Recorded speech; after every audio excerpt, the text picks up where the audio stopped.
Today's AskReddit post. People who have been on TV game shows, what are some behind the scenes secrets that regular viewers don't know about? Oh boy, this is gonna be a good one. Let's get started.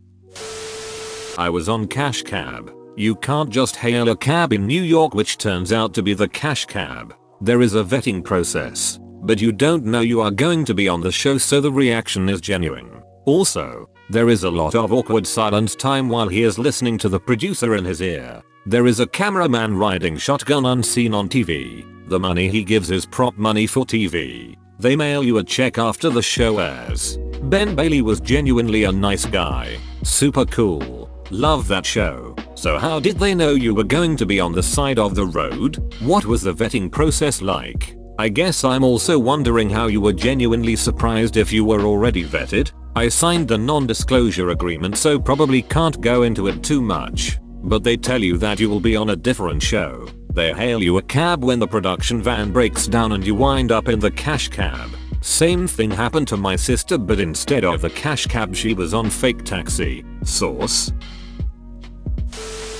I was on Wheel of Fortune. You have to get there at 5 AM where you draw straws with other contestants to decide when you will film. They film the entire week of episodes in one day. Pat Sajak is incredibly friendly and interacted with us on every break. The wheel is heavy. I remember reading somewhere that some idiot contestants spun the wheel the wrong direction and it took 4+ hours to fix. Definitely wasn't my episode, lol, but damn, that would be really hard to do. How did you go on the show? He had good fortune. They let the other girl in the showcase showdown. Price is Right. Rebid after the audience booed her original bid. Something silly low like $10,000.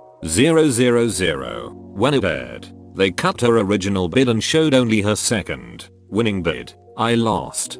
Dude. They let her rebid and she won? That is some bullshit. Wouldn't the gambling commission, or whatever the equivalent is in the US, have a seriously big problem with this? Edit. Gambling commission was the wrong department to use, as men have correctly pointed out. It's not gambling as they are not using their own money. However, there is a branch of UK government called OFCOM that regulates gamma shows and makes sure they are fair and not in any way rigged to suit the needs of the producers of said show. Doesn't the US have something similar to that? You don't have to pay to be on the show, so it isn't gambling. It does sound pretty shady of them though. Game shows are regulated, though. Contestants can't be affiliated with the networks and producers. They have a set of rules that all contestants agree to. Basically, if you're producing a show where you're claiming to hand out cash prizes, or prizes worth any cash value, you can't fix the results. Laws were passed after some scandals back in like the 70s when legislators still actually gave a shit about companies scamming consumers. I would be very surprised if that story is as simple as OP put it, if true at all. I was in the audience at The Price is Right. You wait like 4+ hours just to get into the taping. They come by and give you a short interview to see if you are a good prospect to make it to contestant row. I was with a group of 4 and none of us made it. The studio audience is significantly smaller than it appears on TV. Drew Carey told jokes between filming. The set is tiny. The wheel is tiny. No secrets to reveal except that they must use some serious lenses and angles to make it appear bigger. It was a long day, but it was a cool experience. I was a winner on The Price is Right. After the show, you're taken into a small room where you do paperwork. Some of the items that I won on screen, iPods, movie tickets and snacks for a year, were instead awarded as the cash equivalent. I had no say in the matter. Also, contrary to popular belief, the contestant does not have the option to request money instead of specific prizes. The only choice you have is to outright decline any of the prizes. Edited to add, winners of CBS game shows are not permitted to be contestants on CBS game shows for 10 years. Former Price is Right winners may still attend a taping, but a big diagonal line is drawn through their name on their name tag. What? That's super interesting. Considering, as you said, you often see in the fine print for some competitions that the opposite is the case. Prizes cannot be exchanged for cash money. TBH, the cash would be most people's preference, I imagine. In America, game show and gambling winnings are taxed, right?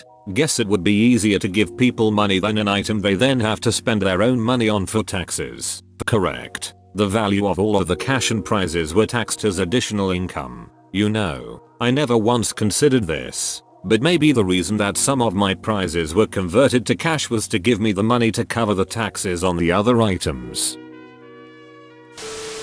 I auditioned for X Factor. You don't go to the celebrity judges first, you go in front of some off-camera judges. So every terrible and horrible singer you see on the show has already been told they are better than the many talented ones not deemed TV worthy, which makes it a lot more disgusting to me. Oh, I auditioned for it too some years ago. I spent a whole ducking day on a huge line. Night came and I was very cold. It started to drizzle and I honestly didn't care to pass anymore. I just wanted to go home, lol. The judges made me sing 2 lines and told me to go. Yeah, I don't know how they judge TV worthy. I also only got to sing 1 line and they said next. Same with 3 very talented PPL in my audition group who I thought for sure would be picked. Instead they picked the emotional girl who cried but sang only average. They either choose people who are hilariously bad, really good looking and talented, or very talented but don't look it. They don't bother with anything in between. Good looking and talented can work, but not if you're too good looking and talented, apparently. Scott Hoyne tried out for X Factor 3 times and American Idol twice and never got past the off-camera judges. That dude looks like a model and sings better than almost anyone in the business. He's got multiple Grammys singing a cappella with no auto-tune. That takes skill.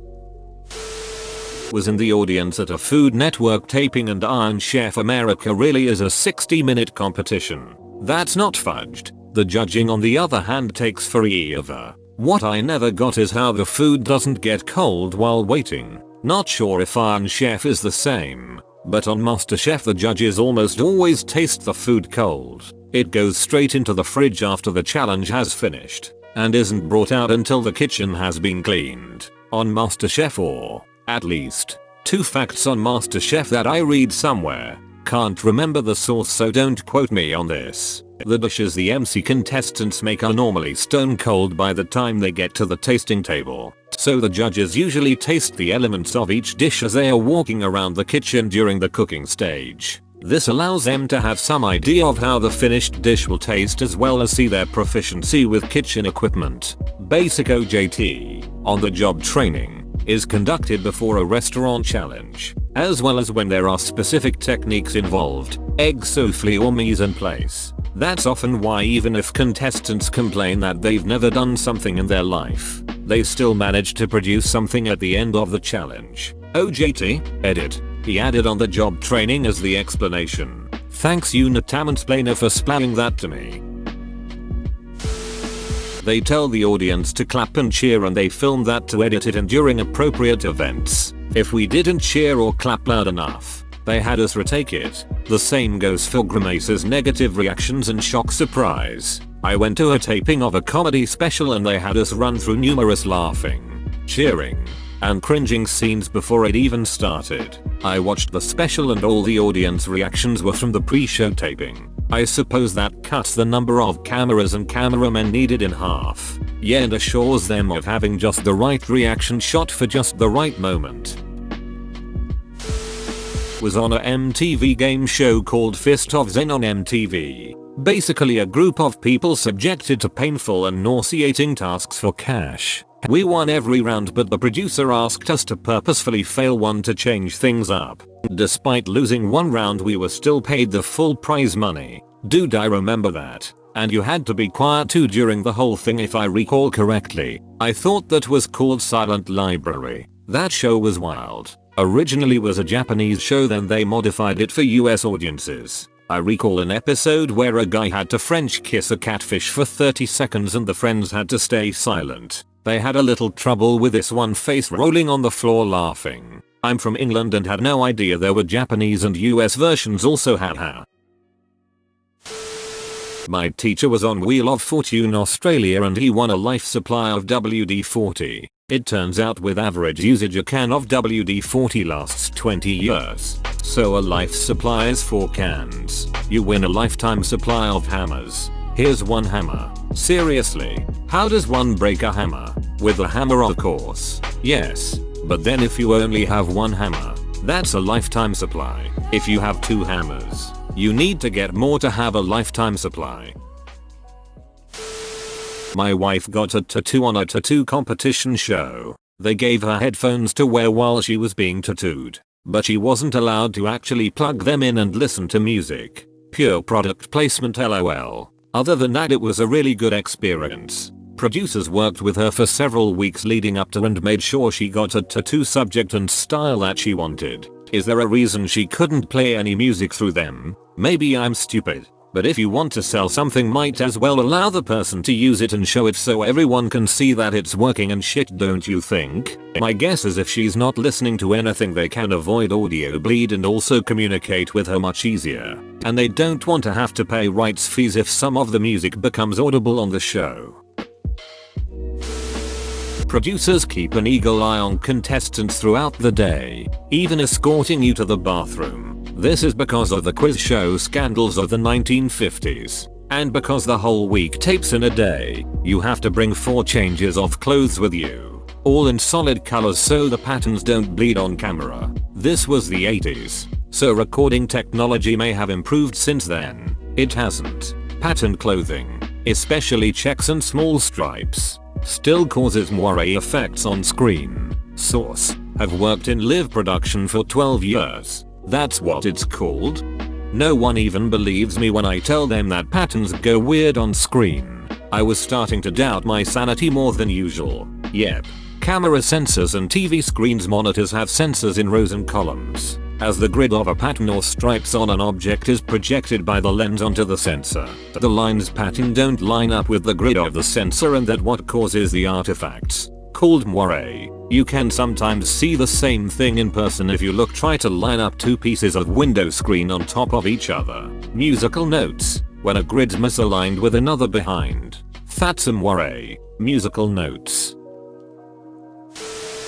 I was on Who Wants to Be a Millionaire, and it's all scripted. The filming took half a day for 30 minutes of film. When you win the intro round, you are taken out to get your makeup on, and then they instruct you how to act when you celebrate. The reason the audience is so completely useless, and why you see so many press wrong on obvious answers, is because 20-30% of the audience is friends and family to the other 7 contestants who are waiting for their turn. We spent 2 days in the studio, and if the initial contestant loses, the others get their chance. If one contestant goes far and takes a lot of time, no one else gets a chance. So the audience tells the wrong answer on purpose. Whoa, I never would have thought about other families sabotaging contestants. I always thought they chose the obviously wrong answer because they didn't know the right answer and want to choose the obviously wrong answer.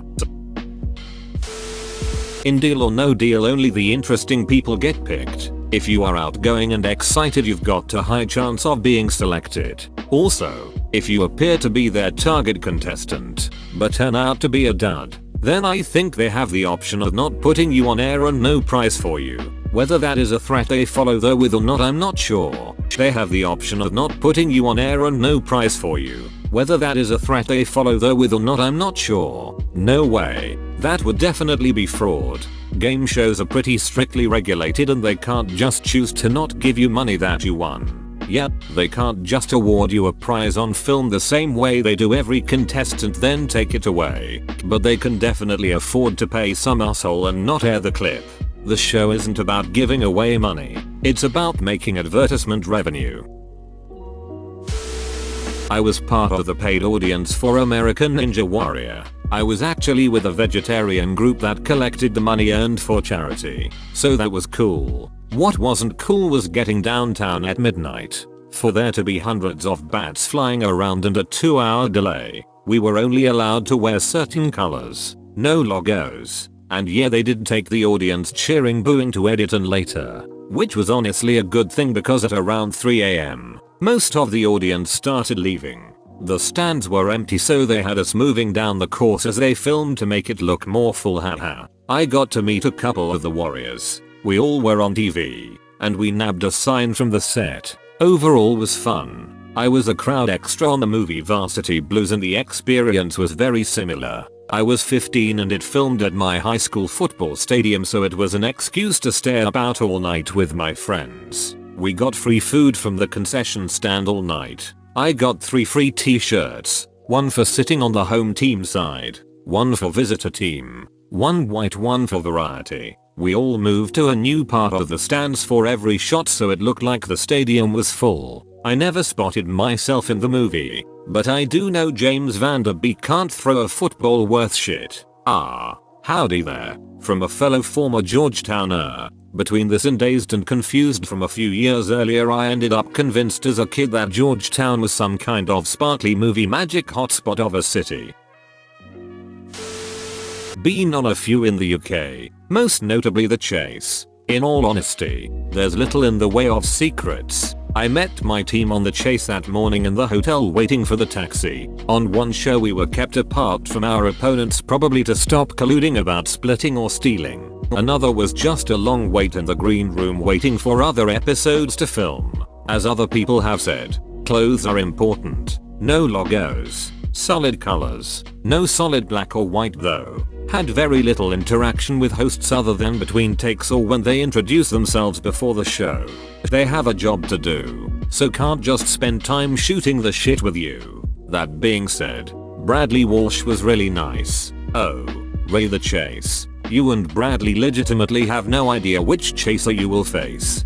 Bradley likes the surprise of it apparently. A lot of his bits are ad-libbed. 2. Best answer. Glad Brad is as genuine as he appears. Me too. National treasure for sure.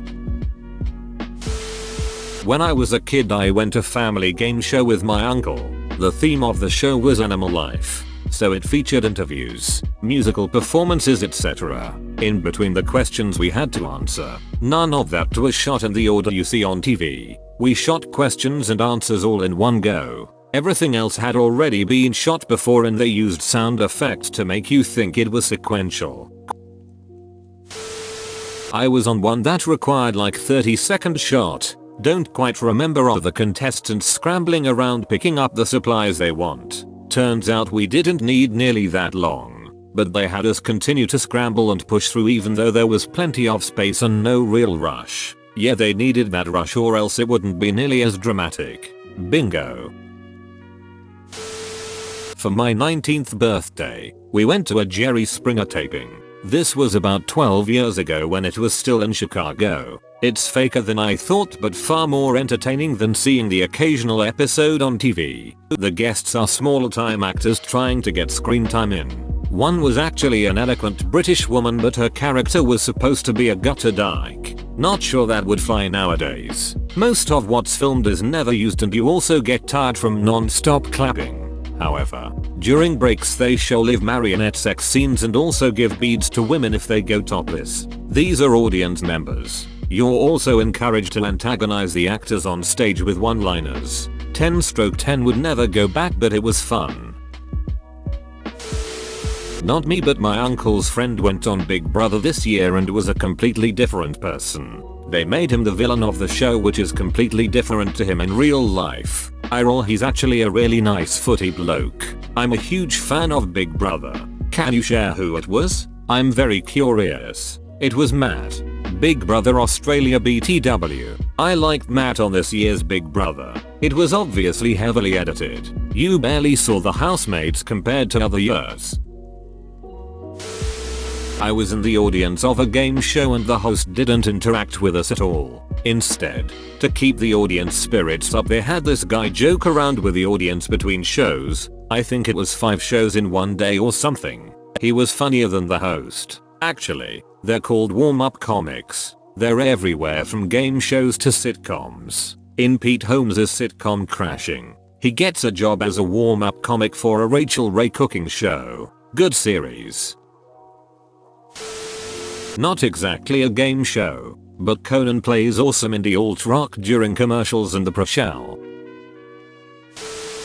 Not really a game show but I was an audience member with my class for America's Funniest Videos. They literally had empty plate cups at some tables and a light up sign telling us when to laugh. Sometimes they would even move audience members depending on how well they laugh. This field trip was for our school drama club BTW. That's showbiz.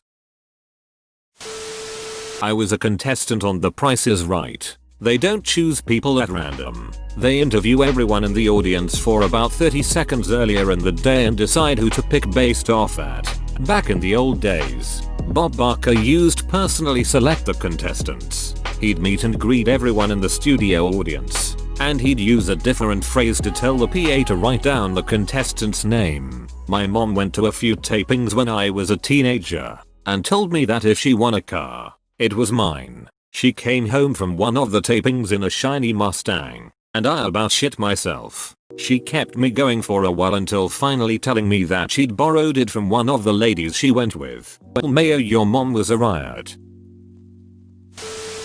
Bro, you actually watched the whole video. I'd give you a high five if I was a human. Make sure to click the like button and subscribe for more great content. See you next time.